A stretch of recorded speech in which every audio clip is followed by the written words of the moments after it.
so I would say I think really enjoy the undergraduate years.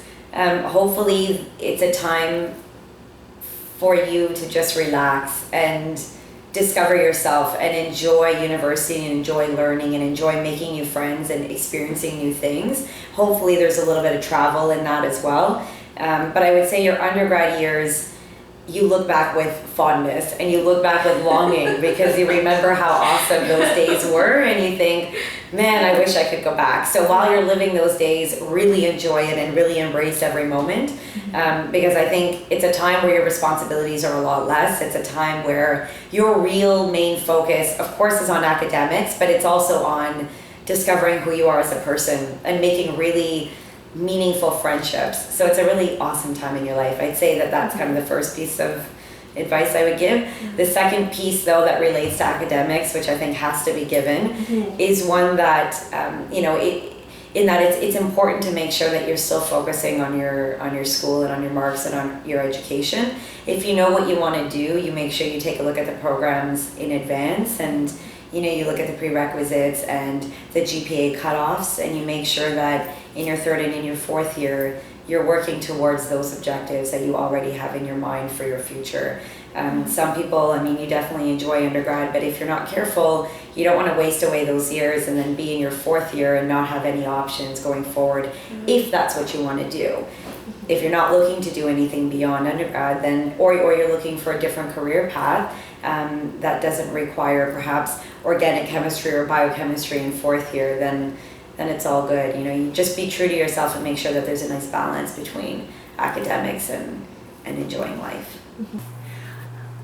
I guess in the context of our conversation with the residency, I would challenge people to be really reflective about the kind of life they want to lead. And our careers they make up such a great part of our lives, in terms of our productive contributions to society, and what we choose to do career-wise can have a huge impact, I think, on our happiness and our well-being, not only from a financial perspective, but just from a purpose perspective. And we know that individuals who have a sense of purpose are happier.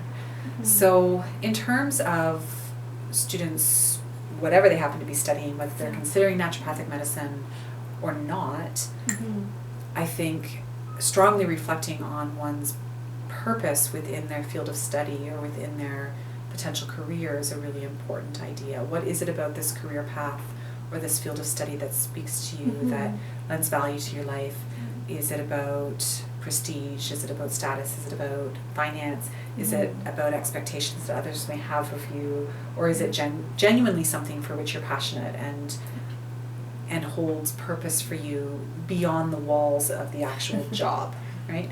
So I mentioned that for me, it's been a blessing that what I do in terms of my work, my paid work, is something that genuinely brings me joy and about which I'm passionate and spills over into other aspects of my life.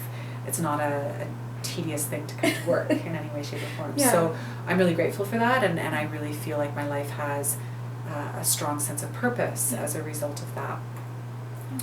And for some people that's not necessary. Some people are more than happy to go to work and come home and leave it there. And I definitely don't have that. So there, could be more stress as a result of that. And so I think people need to reflect on whether that's important to them. I would say, I guess, two things. One is do what you love, or focus on what you enjoy. And the second would be try to live in the present. So try to enjoy the moment as well. So if you're doing what you love and you're enjoying the present, then you're gonna have a happy life. What I will say, students in general, is take advantage of this phase of your life where it's okay to branch out and learn and get excited about the material that you're excited about, and prioritize it, and take advantage of it, because I think as you enter into adulthood, we're all students, we're always going to be students, but for a student that's full-time and just focusing on being a student, I think it's such a wonderful time to really have your eyes wide open and be critical and question things that you're learning, and not take things at face value, and do your own research and do your own learning, and and define for yourself, you know, what the truth is, you know, what really is the fact, and if there is one. I think it's such a wonderful thing, learning, and I think that we often put a time limit on it when really it's something that we can do forever, and we're better people when we have.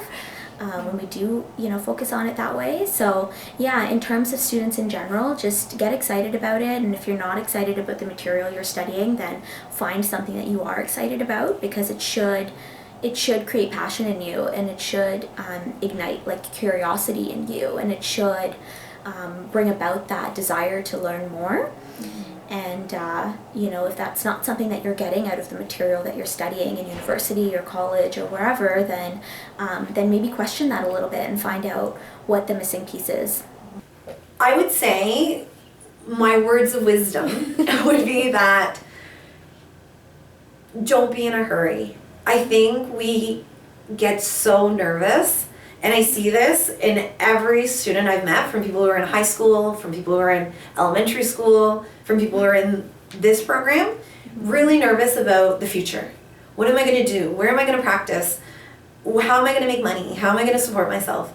And you sort of lose sight of what you actually need for yourself and what you value. And I would think that in the long run, when we lose sight of that, it just is a huge disservice to what we need as individuals to grow and to be happy and to feel successful. So I would tell everyone just to realize that, yes, those are all really, really important concerns and things to consider, but to also keep in mind what you need. So what do you need from a profession? What do you want in life? What do you value in life? And making sure that when we really focus on that, we're creating opportunities for ourselves that align with those values.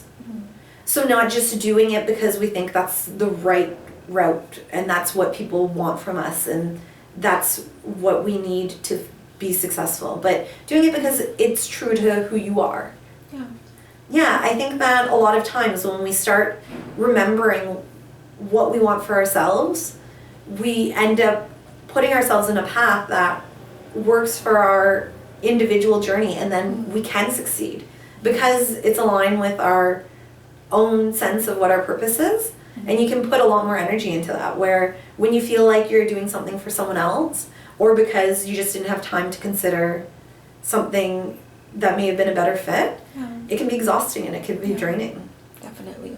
The balance would be the most, you know, finding the balance. You can always make more money, but you don't always have the time to spend with, you know, once you have a family or get married or whatever, or if not, even so, like to do the things that the hobbies. So I guess maintaining some hobbies and some activity, I think is important. I think exercise is super important, and it's not just because you know, studies say that you should exercise, but it really, really, truly is important for the mind and for your overall physical health. So, yeah, I think those are two things, and also working close to home. Okay. I think is a huge thing. Okay. For any profession or anything that we do. Okay. Mm-hmm. Can you expand more on that? Sure. I think, well, part of the balance comes from having time.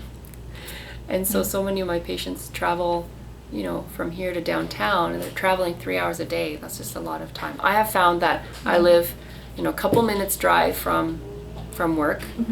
And so I've been able to go to my kids' whatever is going on at school. I can cut out during lunch and go see it and then come back to work. And so you don't lose out on work hours in that sense, but or go home for lunch. Like, how nice is it to go home for lunch? Oh, definitely. Yeah. Yes, your kitchen, your food. Right, yeah, like it's you're in and just kind of have a downtime and then come back to work. And then doing community things in the area. I don't mind if patients see me in the neighborhood, because they just will. I mean, that's where we all live. So so I personally don't mind it. So it's helped us as a family have balance. Yeah. Yeah. Well, that's great. I'm not going to talk about health and lifestyle and all that stuff. Okay. Yeah. one thing I did want to say is you need to know yourself and you need to be yourself.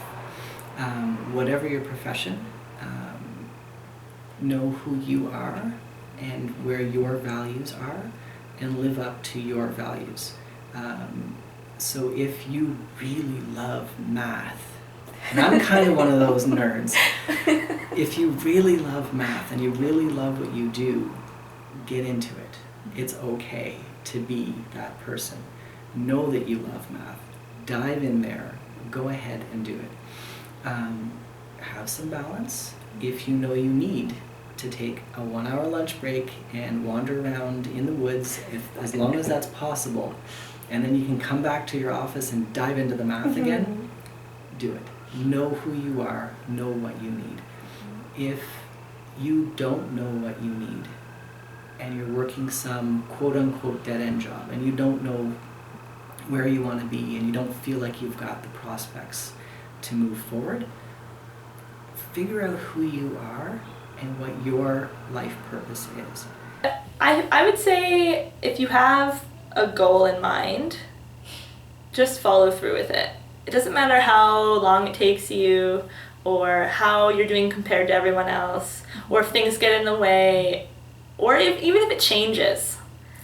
Just go with what you're feeling and follow that inner message, because no matter how hard a test is or how bad your week is going or year, eventually you can get through it if you have that inner desire to get to that place that you want to get to. And pick something that you really love. Don't focus on the big picture, because sometimes that becomes overwhelming. But if you find something that you love, everything else feels good. Yeah. Whatever you're studying, be passionate about it. Learning, like I said, is a journey. Learning doesn't just happen in the context of 4 years or 6 or 8 or whatever, how many years you're doing, or even with the course that you're doing. So as much as you're able to do that, be able to create passion out of what you do by relating it to other things. So we are humans at the end of the day. So if you're able to draw on human experiences to, let's say, study engineering or psychology or the way people work or the way people behave or even biology, I don't care what it is really, then you're able to not only learn it on this level, but you're able to incorporate it in a way where it becomes something that you live. And so it doesn't seem like it's so much of a struggle as some people might find it. That's a big question, right? Like students of life, that's a big existential question there, I would just, as much as possible try to, obviously, you don't know until you actually get into it, but try to follow something that you enjoy, that you have an interest in, because again, that'll make things easier. It makes effort come more easily, and just things flow more naturally that way. If you can enjoy what you do, I think life is better. Yeah. So I think find that thing that you're really passionate about and go with that, and get into it and find out every aspect and everything and about it, and just really engage in that and take it to wherever you can dream it, basically. And if you do that, you will succeed.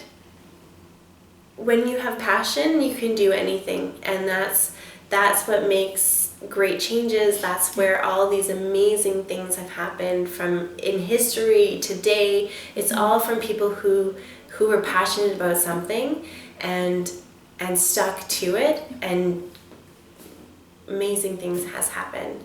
So if we can find that and we keep tapping into that, whatever it is, whether it is naturopathic medicine, whether it's a condition that you're treating with naturopathic medicine, whether it's a whole different field, you find what you're passionate about, you tell the world everything that you know about it, and you just do your thing, and you will be happy and successful.